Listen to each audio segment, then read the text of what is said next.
Hey, what's going on, fellow travelers? This is Shay coming back at y'all with another episode of the Emmaus proposition. Man, this has been so fun for me. This has been something that I've been thinking about for a long time, like how to take everything that I like to talk about with different people, different subjects, and just how do we get it all back to Christ? As a pastor, as a Christian, I feel like we go through this life and we talk about all these different subjects. And sometimes we relate it back to Christ, but there's a lot of times that we just let culture define how we talk about different subjects. And so for me, in this Emmaus proposition, as I'm just putting forth this proposition, as I'm putting forth this thought process that, man, everything, absolutely everything that we do, everything we talk about, everything we experience, all the conversations we have, it all can lead our way back to Christ. So today's episode, man, we're going to be talking about Star Wars. And so Star Wars for me, I got a love for Star Wars that goes back a long time. I actually got introduced to Star Wars by my grandma. So my grandma Priscilla, my mom's mom, she was an awesome lady. So I think the first Star Wars came out in '77. I was born in '78, so it's not like I caught Star Wars in the movie theater or anything like that. But when I was old enough, grandma was into movies. I was into movies. She liked Dune for some reason, like the first Dune. I could never get into it, man. That movie was long. Even the new one, I'm having trouble trying to watch it, get into it. But man, she sat me down and we watched Star Wars for the first time, and I was hooked, man. I've been a Star Wars dude for life. And so we're going to talk about that a little bit, and we're going to weave our way, like as we're talking about Star Wars, the original movies, the newer ones. We're going to talk about some of the cartoons, and then we're gonna weave our way back to Christ. So I'm giving y'all a heads up. If you have not watched Star Wars and you don't like spoilers, we're probably gonna be talking through some spoiler stuff. So I don't know if y'all want to go watch Star Wars first. It's a lot to watch. I'd much rather y'all tune in to what we talking about, but that's a different conversation. Anyway, I even took some notes this time, y'all. What's happening? Star Wars. Check this out. So, Star Wars, when it first came out, right? Star Wars was this story that I think it originally captivated audiences because there was such a strong sense of like discovery, and it was something that as the intro goes, it was a long, long time ago in a galaxy far, far away, right? And so those first three Star Wars movies, what we know them to be now as 4, 5, and 6, right? Man, they were so good because you had this character in Luke Skywalker that was discovering who he was, discovering who his family was, and he's trying to make sense of the universe and all this other kind of stuff, and discovering the Force and how to use the Force and all this kind of stuff, right? And then we come to the 90s, right? The 90s, we get the prequels. And fans are fans, man. Like, you take some of this stuff that they just love, and people are they're either going to love it or they're going to hate it. But I think what George Lucas was trying to do with the original Star Wars, it wasn't so much about Luke. For him, in his mind, it was always about the journey of Anakin Skywalker, who became known as Darth Vader, right? And so in episodes, when he went back to do the prequels, 1, 2, and 3, you had this story about Anakin and his rise to prominence and his story and how all that kind of stuff went. And that matched up well, or kind of well, depending on your fandom.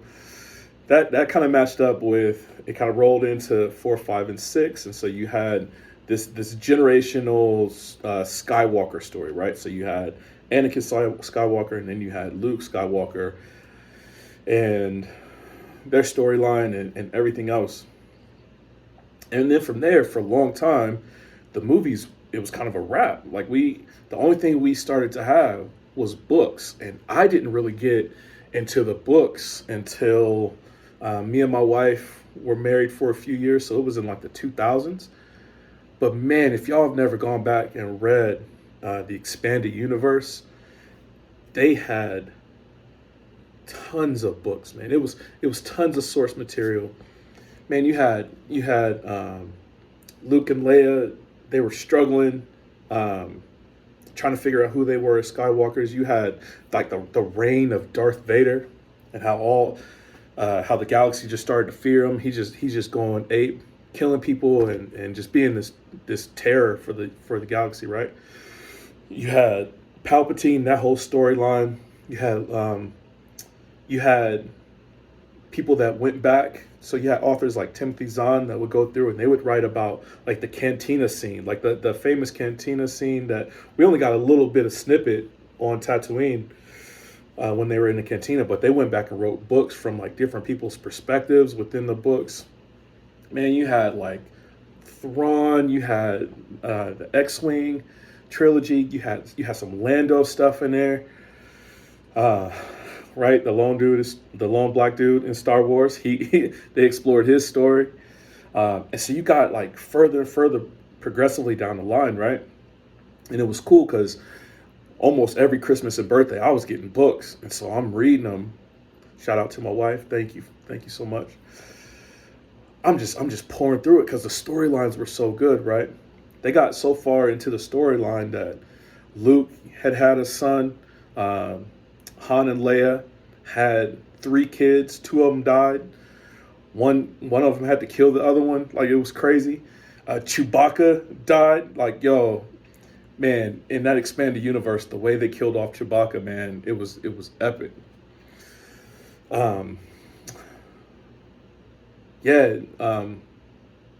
Who else? Lando had kids. So it was progressively down the line, right? And those stories were so good. Where I ended up leaving off, and it was right when Disney bought Star Wars, was the storyline of the Yuzong Vong coming in from outside of the galaxy, and their armor, their ships, everything about them was in like it was a natural retardant to the lightsabers, right? So it was the ultimate enemy for Luke and his growing Jedi. He rebuilt the Jedi Temple and he was growing the Jedi Order again. And man, they were a beast of an enemy, man. And so when Disney bought Star Wars, I was hyped. Because I'm like, we're gonna be able to see this stuff come to life. Like how old people were in the books is how old they were in actual real life. So when Disney bought Star Wars, I want to say like Carrie Fisher, Mark Hamill, Harrison Ford, all those guys are in their like 60s, 70s, right? That's how old they were in the books.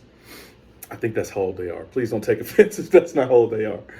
But it was around the approximate age of how old they were in the books. So I'm like, oh man, this is going to be so cool, and they can reintroduce some of the old characters and transition into new characters and just kind of ride it out. Like they can make new movies just based off of like Han and Leia's kids, Luke's kids, and the story they can make as many new movies as they want. And then Disney said all of those books that were written don't count. They're basically what do they call them? They're legends. Like that's not really what happened. And fans of this stuff, man, like when you actually start being a fan of Star Wars, like canon matters. So when you tell fans like the stuff they grew up loving, the characters that they fell in love with, the storylines that they wanted to see on the big screen, because like you have an imagination for something, but to help that imagination come to life, like the source material is already there. So when you tell fans like none of that counts, oh man, I know it broke my heart. I can't speak for many other people. Some people didn't really care. It broke my heart because I was like, oh man, there was so much good material. Like, why would you do this? And then they came out with I don't even know how to describe it, man. They came out with stuff that was just, it was bunk, quite honestly. Like, it was like, what are you guys doing? So you had 789 that came out, and you've got this new character, Rey, that we don't really know who she is. All these fans are like trying to save the canon material, but it's not really working because Disney, once again, they just wanted to do their own thing. And so you had canon, you had you had Rey, you had Finn, you had Poe, you had BB-8, which was probably the coolest character that they had. And these characters, they just meant nothing, man. Like they didn't propel the story forward. It was kind of a like what George Lucas did with episode 1. So you had 4, 5, and 6 came out, right? George Lucas was like, all right, I want to introduce a new generation of Star Wars fans to Star Wars. But he married the prequel to what was already established. And Disney, they were just like, we don't want to do that. We just want to completely do our new thing. But they took almost the exact same storyline and just put new characters on it. So it was like, what are you guys trying to finesse us? Like, what are you doing? So 7 comes out. It's like, all right, you can take it or leave it. I get it. They're trying to introduce a new generation of Star Wars fans, new characters, whatever, what have you. And as a black dude, I'm looking at Finn. I'm like, okay, like we got Lando, and still to this day, he's one of the coolest characters in film. Like, you can't go wrong with Billy D. Williams. You know what I'm saying? And so I'm like, Finn, he's about to be a boss. They wasted his character. Comes to episode 8, and again, it was a hot mess. Like, and that's being nice. It was a hot mess, and I'll talk about that here in a little bit as I start to like really peer into my feelings about it. And then episode 9 was like trying to clean up episode 8, and they just kind of ruined it. And so, for a lot of folks, they just gave up on Star Wars. And so when stuff like The Mandalorian came out, Book of Boba Fett came out, they were like, "No, we're done with Star Wars." And it's actually, I think, in a lot of ways, The Mandalorian helped save Star Wars because it actually didn't suck. And so people that were fans got a chance to come back in. Yo, my favorite characters in Star Wars have always been the Mandalorians. So before the Mandalorians were ever a thing, I was always fascinated with Boba Fett. And he was always one of my favorite characters. And so to see them come to the big screen, man, that's been so cool. But as I was looking at all this stuff, right, as I'm thinking about it and thinking about this Emmaus proposition, how do we tie something as big as Star Wars back to the gospel? Like how do we point those things back to Christ? And it got me thinking, like, why were episodes 1 through 6 so successful? And I think what George Lucas did, though I really don't think he did it intentionally. He actually told a story of creation, fall, redemption, and restoration. So those not super familiar with Christian doctrine, the Bible has this overall story arc of creation, fall, redemption, and restoration. So God creates the world. He creates it perfect. Creates all the mountains, the seas, the stars, animals, all this stuff, right? Creates man and calls it very good. Then you had the fall. You had the temptation of Adam and Eve, and they blow it royally. And all of creation, when they rebelled against God, all of creation fell with them. So animals hunted other animals, and stars start exploding, and things just didn't operate the way they were supposed to. I honestly, so this can be a topic of discussion as we get further along down this road that we're talking about, this Emmaus proposition, if you will. I don't know if there were deserts on the planet. So I do think there was some form of Pangea, the way God created it. I think there was a firmament that surrounded the globe that kept the whole planet a tropical planet. So I don't know if there was deserts necessarily. So when you had something that came to, say, the flood, when it talks about the waters, um, the waters came from beneath and the heavens broke. I think that was that firmament, that water canopy that surrounded the earth. I think that cracked, and I think the waters from the deep started coming up because the continents started to break apart, and you had this massive cataclysmic flood of the whole earth. And so it for me, it leaves room for things like dinosaurs. It leaves room for things like Pangea. It leaves things like maybe there wasn't a desert. So there's all these things, right? The fall. Uh, it affected creation. It affected people, their relationships. And really what it did ultimately is it affected people's relationship with God. And so no longer could God walk with man in the cool of the day like he did in the garden. Now there was this separation from God because his creation was no longer akin to him, and they could no longer be in his presence because God is holy, people are unholy. Unholy things can't stand in the presence of holiness. It would destroy them. And so something needed to happen because when people are away from the presence of God, they just do the evil they want to do. They just do everything that's within their hearts to do. And people just start treating each other like crap. And so you had people killing each other. You had people taking multiple wives. You had people taking slaves. You had kingdoms trying to conquer kingdoms. You had people assassinating one another, raping one another. It gets messy when people are out on their own.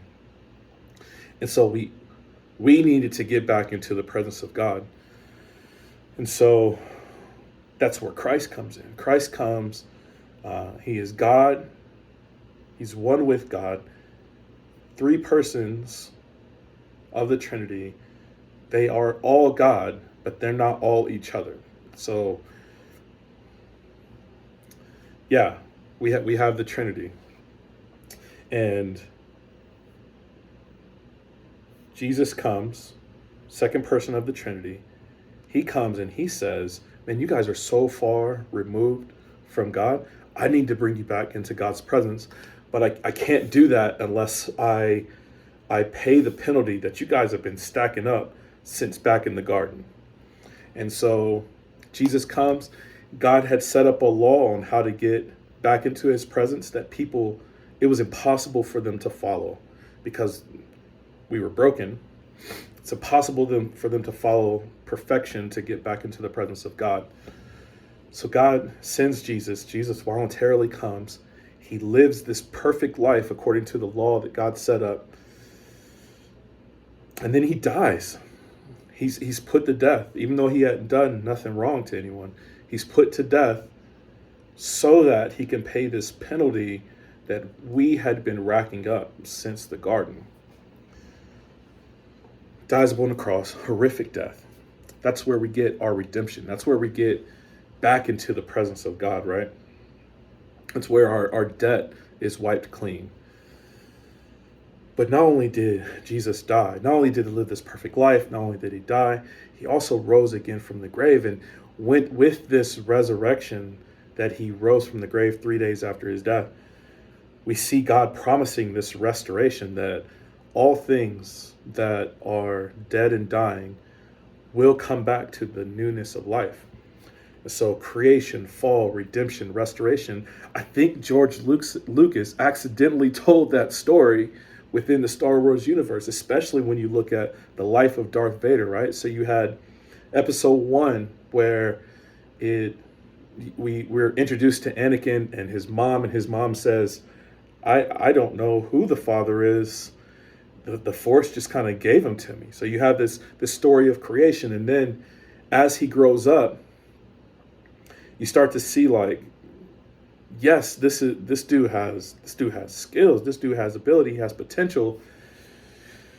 And then he's in his feelings, he's betrayed by his friends. He's kind of seduced, groomed, if you will, by this dark side user in Chancellor Palpatine.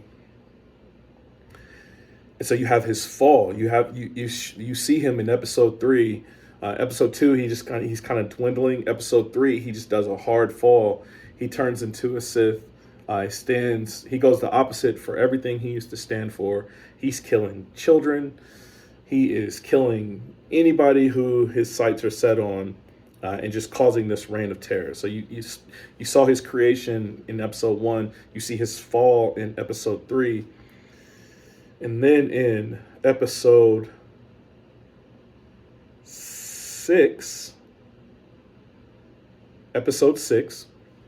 after he, like you come to episode 4, Luke Skywalker is there, and Darth Vader is there, and everybody's like spooked of him. Episode 5 comes along, and this character is just getting worse and worse, right? Episode 6 comes along, and notice I left out the one spoiler, just in case anybody's watching. Probably the greatest switch in film. Anyway, if you've never seen Star Wars, man, you are missing out. Come to episode 6, and Darth Vader ends up reclaiming his humanity, if you will.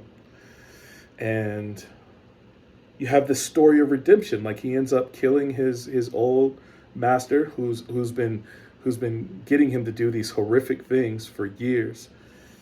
Finally kills him, but through the sake of his own life. Like, he lays his own life down so that he can finally destroy this old master. See what I did there? Just like Jesus laid down his life to put death away for the sake of his people, Darth Vader kills Chancellor Palpatine so that Luke can live, so that his son can live, right? And then after that, toward the end of the movie, you see Anakin as a Force ghost, and there's this connection that he now has with Luke, that no longer is Luke going to be the lone Jedi. Anakin is now one with the Force. He's restored to who he used to be when he was Anakin and he was still a Jedi. And he now has a good relationship with his son. So I don't think George Lucas did that on purpose, because quite honestly, Star Wars is a Buddhist worldview. If you look at it, it comes from Buddhism. It comes from the idea that suffering is an illusion, that we have this life that we can be reincarnated to have to do more good karma than we do bad karma. So there's this karmatic aspect to it, where I'm trying to put more good into the universe.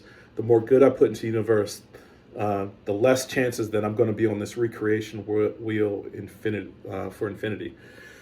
And Star Wars kind of goes into that. So it's not like George Lucas was trying to put Christianity into the Star Wars universe. I actually think he was trying to put more Buddhism into it. And I think that was, but because America is, for the most part, we're a Christian nation, or at least we used to be. I don't think we are so much anymore.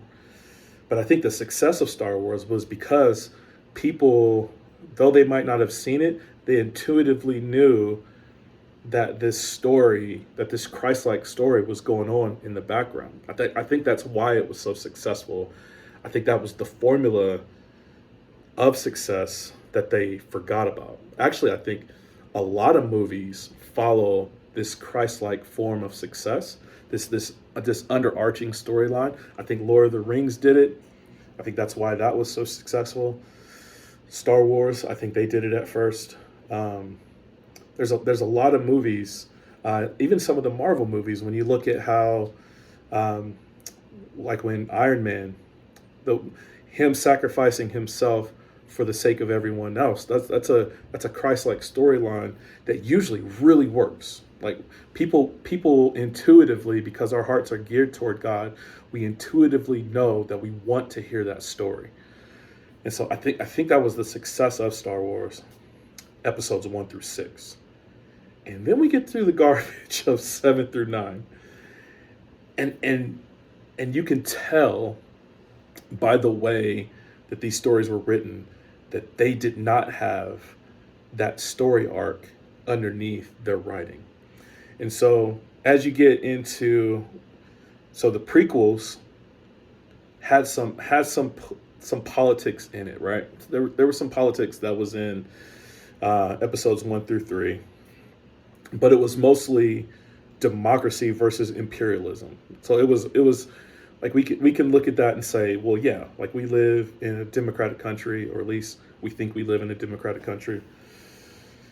And so selling democracy to more democratic people, like that's an easy win. Like we don't live under a king. America was born out of rejection for a king, and so we don't like that imperialist stuff here in America. So we clung to that underarching storyline, right?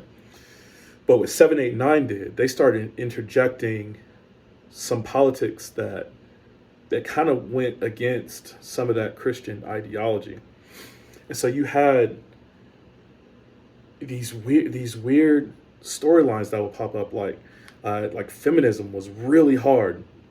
They pushed it really hard in 7, 8, 9.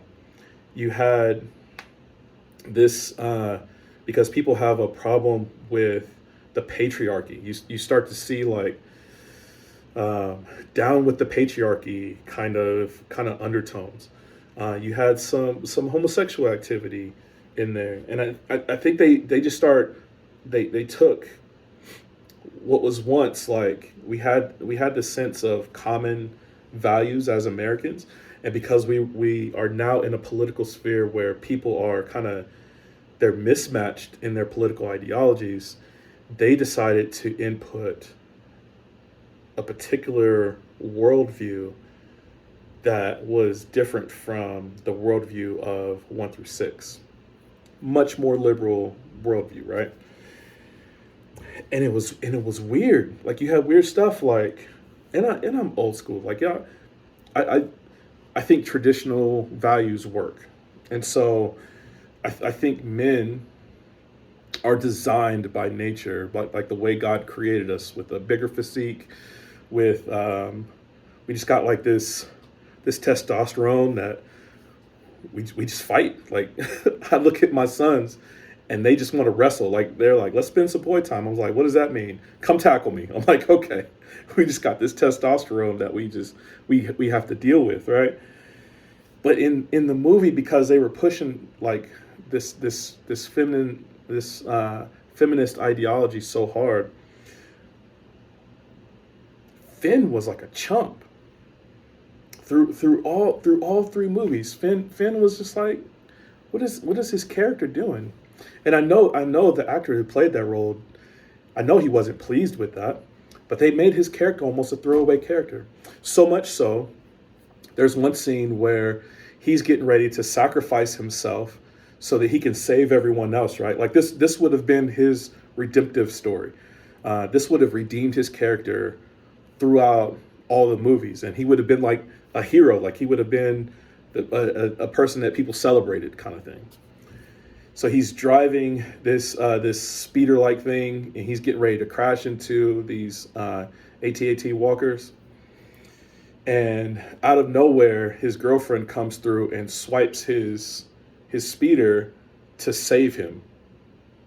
And it was like, why? Like, why would you do that to his character? Like, but I think it was because for so long, the storylines of movies have been that men are the one who save women, and because people don't like that storyline anymore, because they have a separate worldview now, they're like, well, why can't the woman save the man?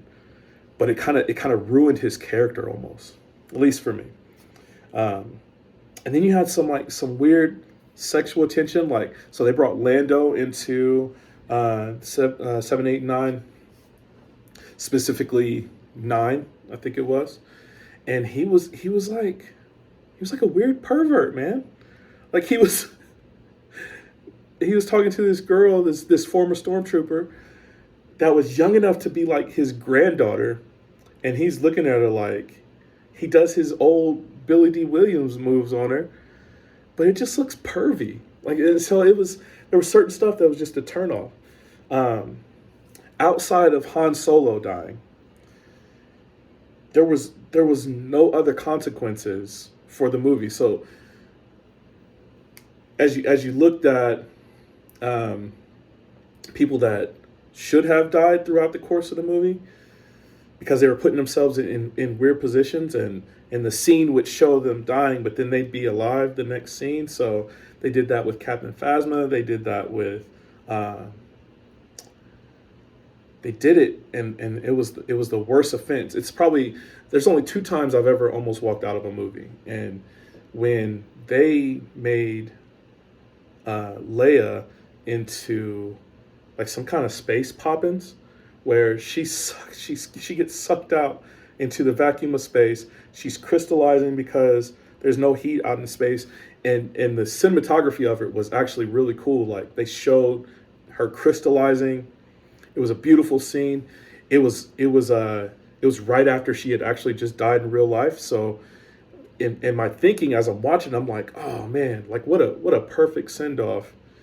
This is the way to honor her character.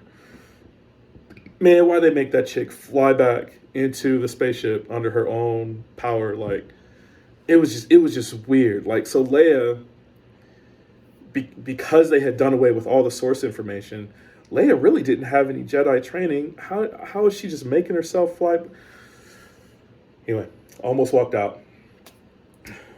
So that was like there was no consequences. Like death is the consequences of the Star Wars universe, and especially as they're starting to transition to new characters, you got to start killing people off to let people know like this is still these are dangerous times, and people can die. Gone are the days when your heroes got out of every scrap. Like I think those times in film are kind of done away with. Like there's certain times when, for impact of the film and to make the film actually more engaging, sometimes you got to kill off some of your main characters, and that would have been an opportunity to kill some of them off. And so it just kind of ruined the movies for me. And then like looking at Rey, who was kind of like the main point of all three movies, she didn't do anything. Like there was no struggle. There was no her failing.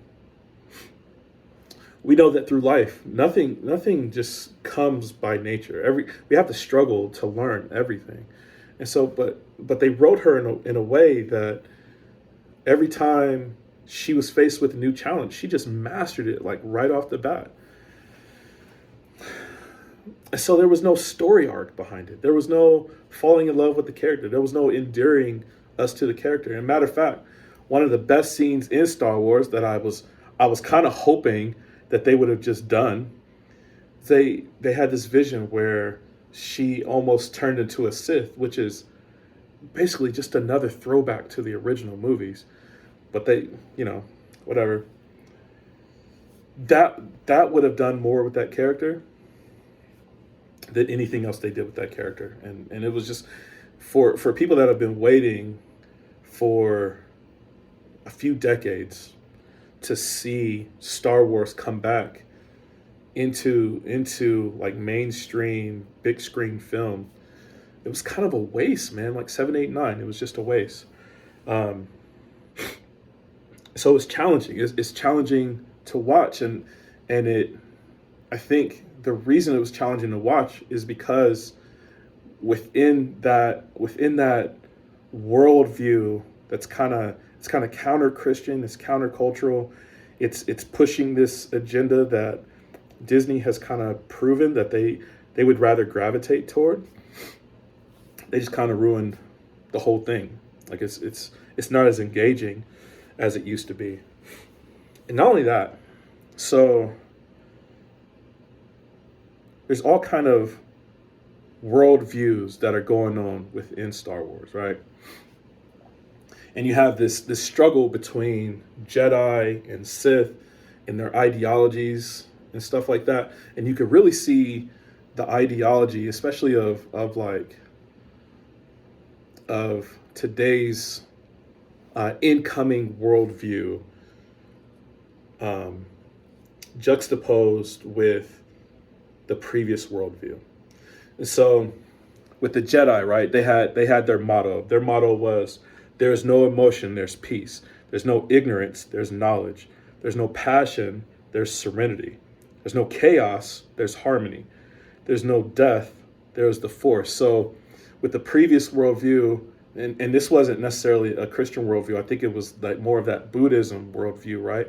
Where they try to disassociate themselves from the pain of life. They would say that like pain and passion and the things of the flesh are kind of an illusion, and through the mechanics of your mind, through centering yourself on your chakras and things like that, you can bypass what the body naturally desires and bring yourself into a higher state of mental thinking and ultimately to nirvana. And so the Jedi Code used to be that. I don't think that's a Christian thing. I think it's a more Buddhist thing, right?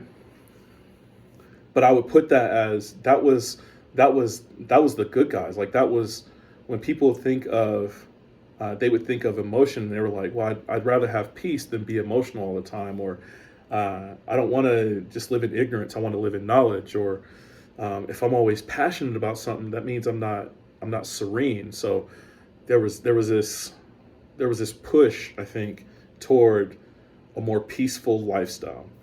And then you had the Sith. The Sith, right? Their saying was, peace is a lie. There's only passion. Through passion, I gain strength. Through strength, I gain power. And through power, I gain victory. So theirs was just domination, right? Like they just wanted to dominate. They wanted to put all those old Jedi ways to rest. And they wanted things, they thought the only way to do life was their way. And I see that with this incoming worldview, right? This worldview that everything's relative. People could just live their life in their own passions, in their own way. They can, when I'm able to live in my own passions, in my own way of doing life, that's what gives me strength. So when I'm able to express my sexuality the way I want to, that's what gives me strength. When I'm able to express my views on Twitter, because Twitter's in the news right now. When I'm able to express my views on Twitter, I cancel out all that old worldview that's trying to suppress my freedom of speech. So you have this incoming worldview that I think was kind of ushering out the old ways. And it's just this messy thing, right? But here's my proposition. Here's where I think the Emmaus proposition comes into play. Both sides were wrong.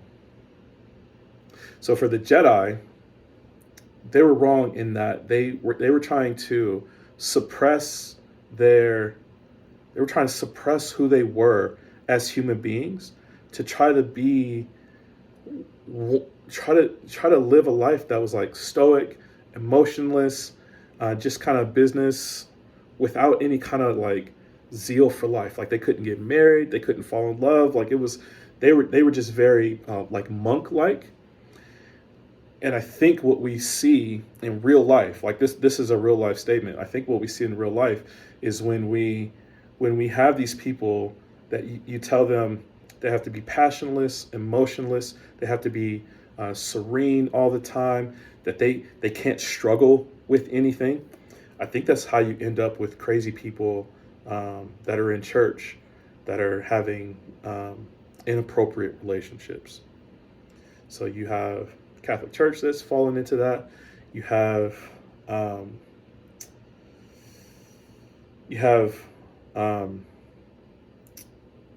churches that the pastors go through and have inappropriate sexual relationships with their congregants. You got these weird people off in the mountains that cut off their genitalia because they think if that's where the source of my passion is, and so I need to cut that off so that I could try to live this way. Man, that's not a right way to live. Like I don't think that's what God wants for us. On the other hand, you've got these Sith that are like, they're like, peace is a lie. Like you can never have peace. There's only passion. And so like they live in this way that is always geared toward their passion, always trying to get their way, because they think they can overpower people through that passion, and then that's how they win. When they can stomp on everybody else, that's what gains them victory. And I think that's wrong. So you have these two ditches, right? And I think that's what we see when Jesus was alive. I think you had these Jedi that were more like Pharisees, that they were just they were always following the rules. You couldn't pick up food on the Sabbath.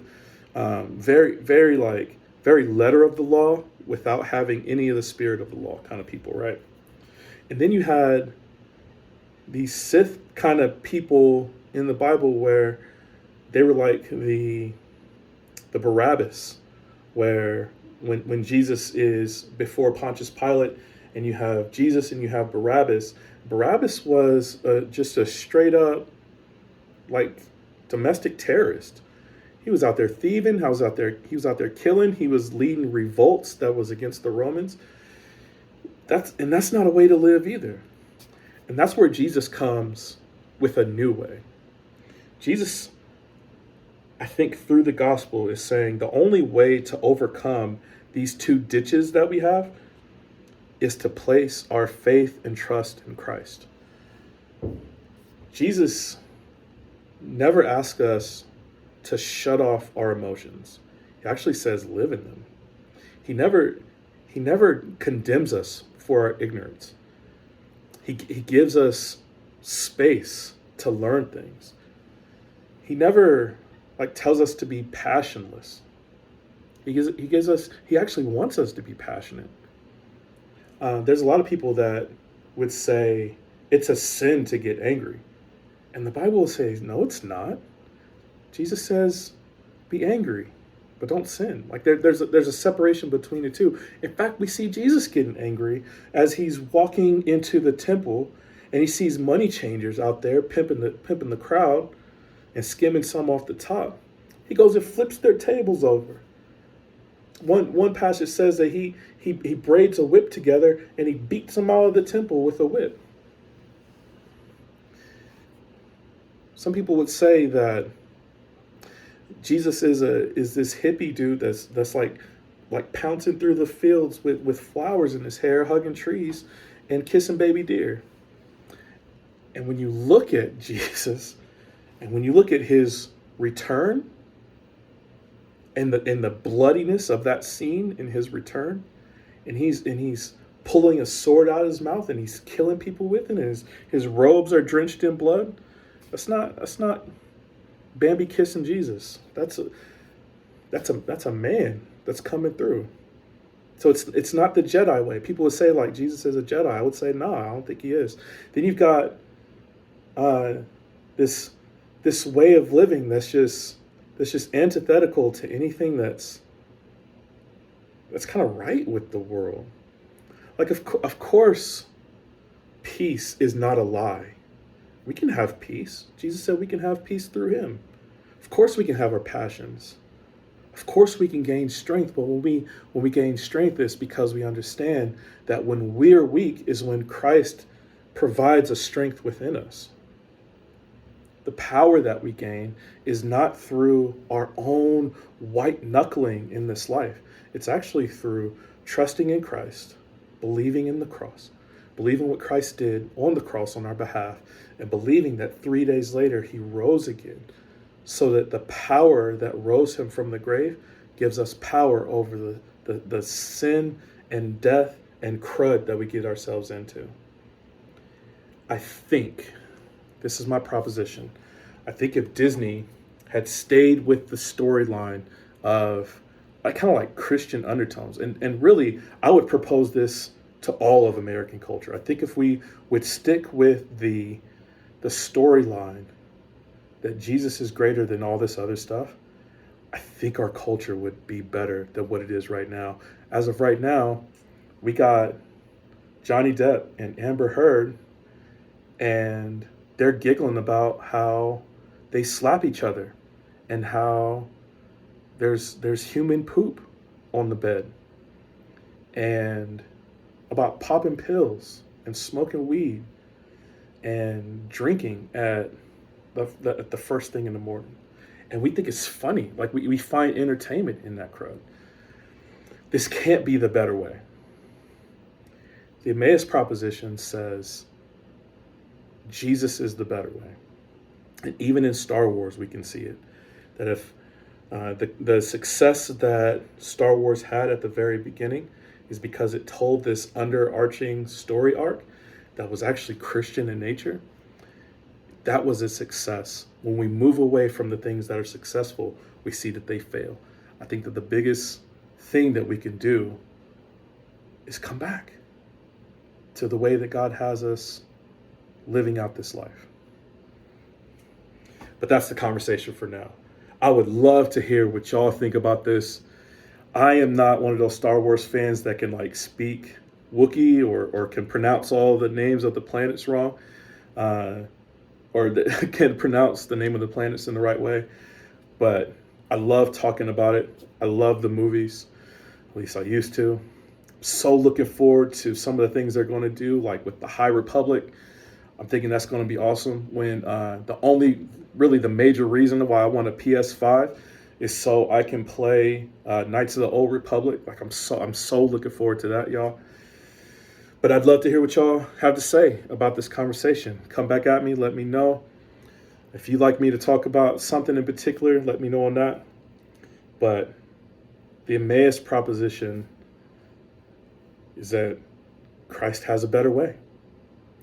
But I love y'all.